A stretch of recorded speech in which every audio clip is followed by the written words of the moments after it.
Sí, evidentment, la responsabilitat de l'Assemblea Nacional Catalana és considerable en aquesta fase del procés, sobretot en el moment posterior al 9 de novembre.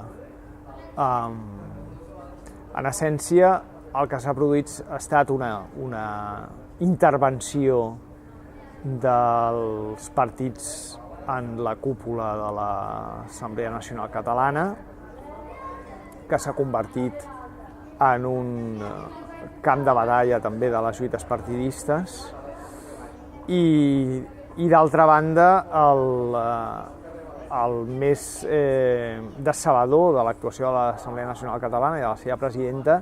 ha estat, en definitiva, que ha renunciat a tots els objectius de l'Assemblea Nacional Catalana des de la seva fundació. Progressivament l'Assemblea Nacional Catalana anava establint fites. Recordo que una d'elles era que s'havia de declarar la independència com a molt tard al Sant Jordi d'enguany, és a dir, d'aquí 2 setmanes, i això ha estat reiteradament incomplert, com és notori, fins al punt que en les pròpies eleccions anomenades plebiscitàries que es plantegen pel 27 de setembre ni tan sols apareix l'objectiu de declarar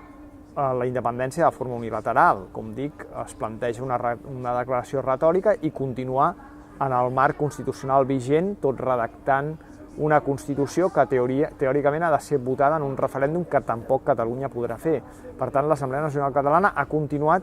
donant cova a aquest marejar la perdiu que continua eludint el moment del trencament.